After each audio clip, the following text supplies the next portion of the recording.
Hello, everybody. Tim Knight here, and we missed each other on Friday. I was traveling. It was quite the day. There are two big things I think that we should focus on in this environment.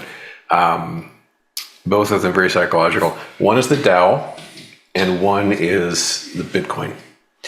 Now, the Dow is important because even though it represents only 30 out of however many stocks there are, 4,000 or 5,000, it's the best known, the most famous index, and importantly, it's the one that Trump has latched onto as the benchmark to watch, because humans have a predilection for big round numbers. Whether you're talking about NASDAQ 5,000 back in 2000, or the year 2000 itself, or 50,000 on the Dow, which we just crossed for the first time ever on Friday, and he has loudly proclaimed that not only is the 50,000 a demonstration of the excellence of his decisions he's made, but it's going to go to 100,000, an even bigger, rounder number by the end of his term, 3 years, less than 3 years away. That's quite a prediction. This, to me, is sort of spitting in the face of God, because it's sort of like when the Titanic came out. It's like God himself could not sink this ship. And God's like, you know what? Send the iceberg. It's when you reach a certain point of, and I'm not speaking about Trump specifically, this is just human nature. When one reaches the point of like utter arrogance about this wonderful thing is going to happen or this terrible thing cannot happen, it'll happen. It's just the way it is. I wrote a history book about financial history, and one of the chapters, and it's a long one, is about Japan back in the late 80s, when it was widely accepted that Japan would be the number one economy on the planet. Oh my God, they've bought the Chrysler Building, they bought the Empire State Building, they bought Pebble Beach, they bought everything. We all better start learning Japanese. We all better start doing calisthenics during our lunch breaks. And Japan, which had risen from the ashes of World War II and was really for the 50s and the 60s known as where like cheap crap comes from, had become the powerhouse and the one everyone was terrified about. And there was a book at the time, around 89, 90, let's call it 89, called The Japan That Can Say No. And it was a very arrogant book that spoke lovingly about the Japanese economic powerhouse and how they were just going to blow everybody away because basically, well, Americans are stupid for one thing. That was one of the thrusts of the book, that Americans were imbeciles and that we're going to rule the roost. Needless to say, Japan is kind of a footnote in the global economy now. If you went back to 1990, nobody would talk about China being the real threat to become number one. My point is that if your president is bragging endlessly about 50,000 on the Dow and how it's going to go to 100,000, it's not. And when it doesn't, you can rest assured about something else, which is that he'll blame somebody else for it, because the words, "I was wrong," will not come past his lips. So that's an important thing to watch. I would also say, as an addendum to that, that as the most important political figure in the country, he will do everything in his power to keep the market up and to keep it going higher. And I've said it before, I'll say it again. Banning short selling, castigating bears, jailing them, banning buying puts, you name it. Long human history has despised bears, and it'll happen if and when the bears start to get the upper paw in this market. They'll be perceived as unpatriotic and the bad guys and so forth. Count on it. As far as Bitcoin goes, I've talked about this a lot. It's a crucial psychological in the zeitgeist, and as I've stated time and again, Bitcoin and the equities market should have nothing to do with each other, but they have everything to do with one another. And on Thursday night, as we were plunging to 60,000, which is an over 50% drop from Bitcoin's peak, that was kind of this climactic bottom for equities and Bitcoin.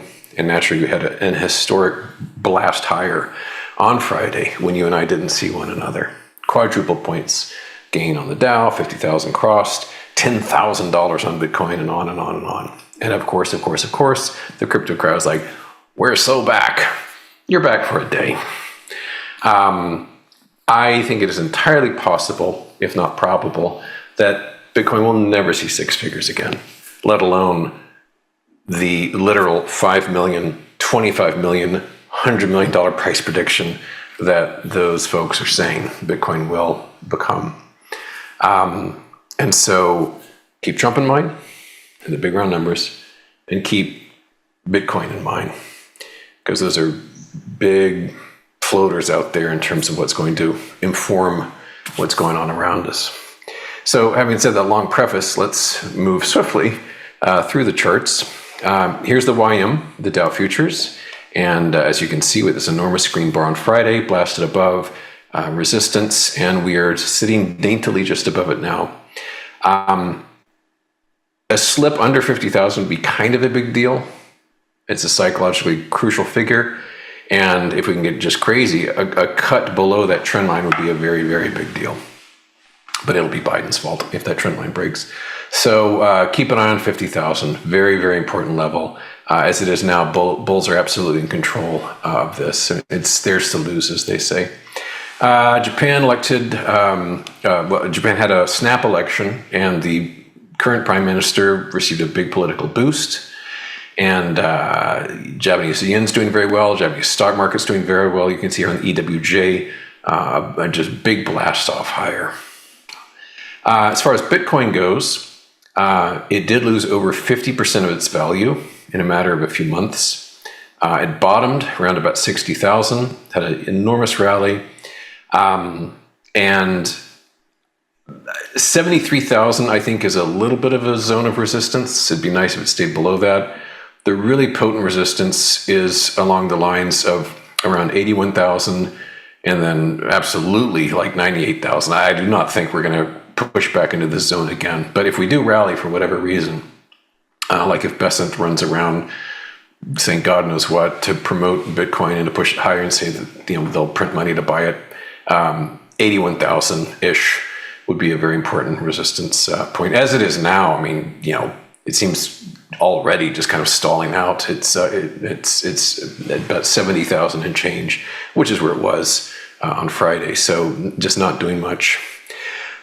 Strategy, Michael Saylor's firm bottomed at around 100. During the plunge, it had a tremendous rally on Friday, like 34%, something like that. It's adding a little bit to that today, not even 1%. Here again, this was a $540 instrument. And the fact that it blew 34% higher is great, but it means it's, I'm just making this up, but it's like it's only 75% down instead of 80% down, something like that. So it's a dead cat bounce would be doing it an honor. I don't know what to call this. It's just it's a relief rally. Ethereum, same deal, fallen hard. Key resistance is this price gap. Like so, but I'm not even sure if it'll get that far. And I'll also say that I was on a long plane flight yesterday, and I looked at all 90 crypto charts that I follow, which I haven't done in months and months and months. And I thought it'd be kind of a mixed bag. It wasn't. It was like 85 of them all looked like penny stocks. They'd gone from like $5 to a penny. It's like 99.99% drops on almost every one. And there's this tiny handful, Solana, Ethereum, Bitcoin, Ripple, Doge, that were only down 50, 60, 70%. They were still kind of chartable. So that was kind of eye-opening. I didn't expect like almost all crypto to be just utter disasters, but they were. Gold is doing great. It's a triple-digit gain today, over 5,100. I do think we've got more selling in the future to come.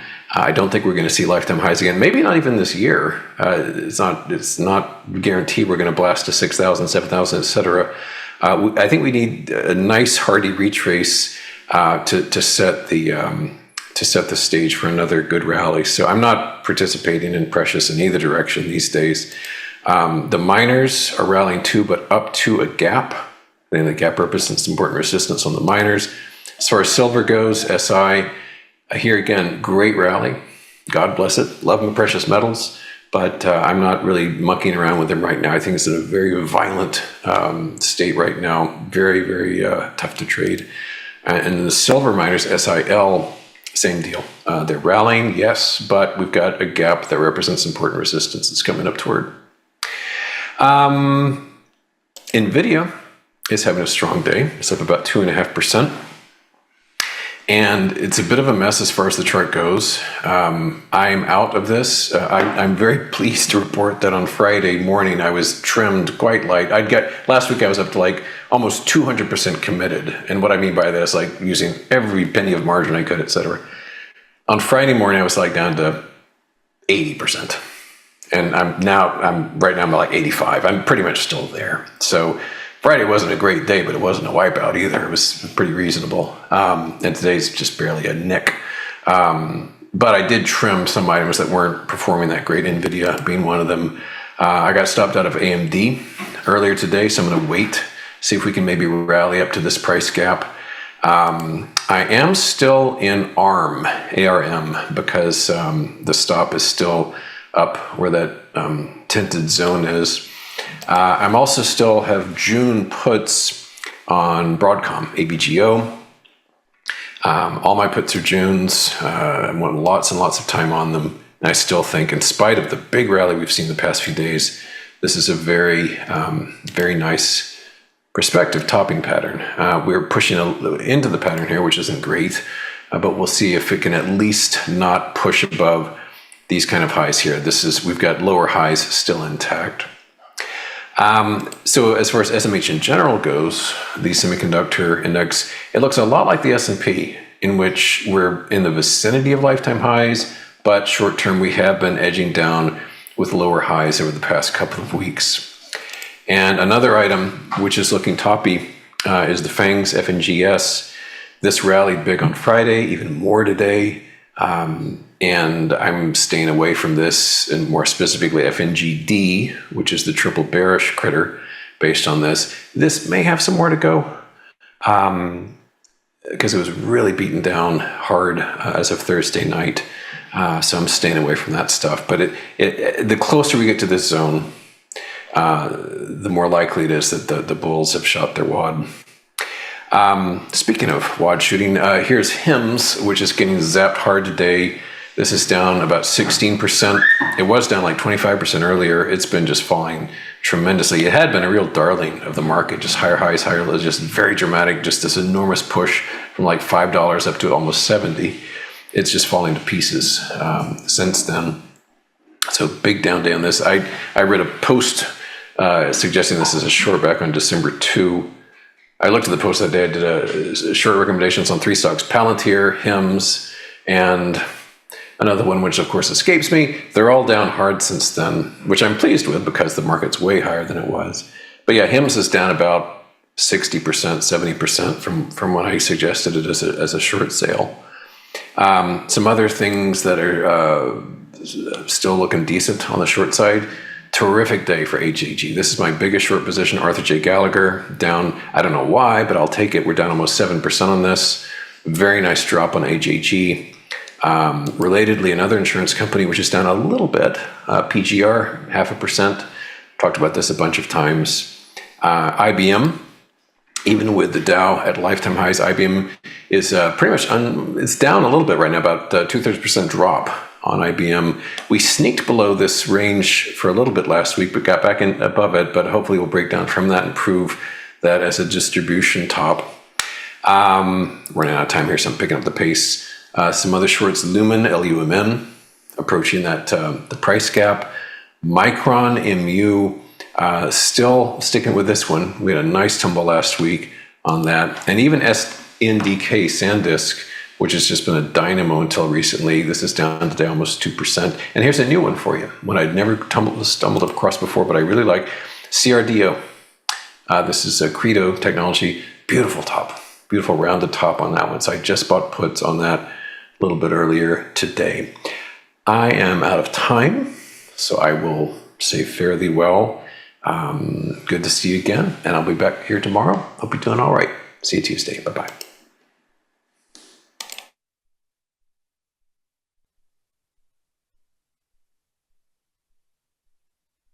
Thanks for sticking with us. The market doesn't stop, and neither should you. The next video builds on what you just watched. Don't forget to like, subscribe, and watch Tasty Live. Click through our next video to continue learning.